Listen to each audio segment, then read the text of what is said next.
Je m'appelle Marc Masson, je suis psychiatre et membre du comité scientifique du Congrès de l'encéphale. Et cette année, nous avons le plaisir d'accueillir pour la première fois le docteur Rakuturo Alani, qui est psychiatre à Tananarive, à Madagascar. Alors, Maëri, bonjour. Bonjour, vous pouvez Euh, m'appeler Maëri, il n'y a pas de souci. je voulais tout d'abord vous poser quelques questions sur le nombre des psychiatres à Madagascar et le nombre d'internes en formation. Oui, bien sûr. Donc, par rapport à la France, donc c'est un peu différent, hein. Chez nous, actuellement, on est une quinzaine, voire vingtaine au maximum de psychiatres pour 25 millions d'habitants. Et en formation, les internes en formation, chaque année, il y a un ou deux internes maximum en psychiatrie qui est reçu par la faculté de médecine. Et quelles sont les structures hospitalières qui permettent de prendre en charge les patients à Madagascar? Les structures hospitalières, on en a une dizaine au maximum. Donc la moitié se trouve à Tananarive, donc dans la capitale. Il y a trois CHU qui accueillent les malades en hospitalisation complète. Il y a un CHU qui accueille les patients juste en ambulatoire. Il y a aussi deux établissements privés qui aident un peu l'État. Donc je fais partie de l'établissement privé où je travaille et à Tana aussi. Ces établissements privés sont tenus par des congrégations religieuses. Oui, là où je travaille, c'est tenu par l'ordre hospitalier de Saint-Jean-de-Dieu-France qui a ouvert récemment en 2016 un établissement spécialisé en santé mentale.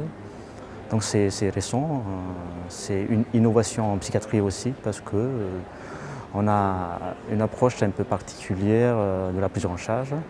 Pas seulement les médicaments, mais on fait beaucoup de thérapie, de l'art-thérapie et de l'hôpital de jour.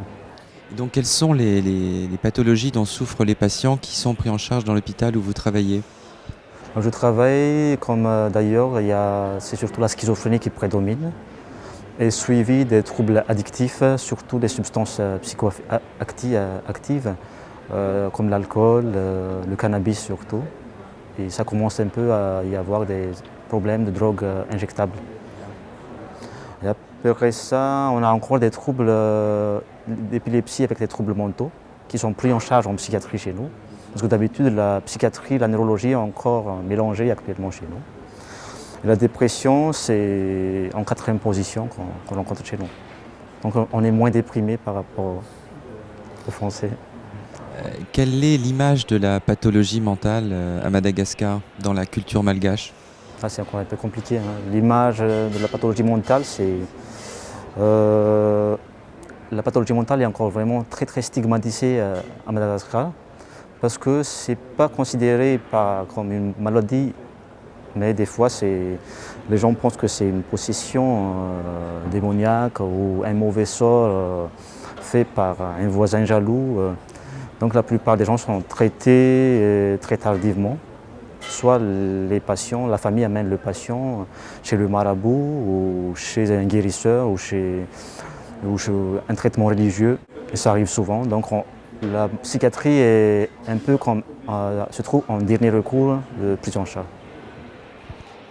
Eh bien, merci beaucoup et j'espère que nous nous reverrons lors du prochain congrès d'encéphale l'année prochaine. Merci à vous. Au revoir.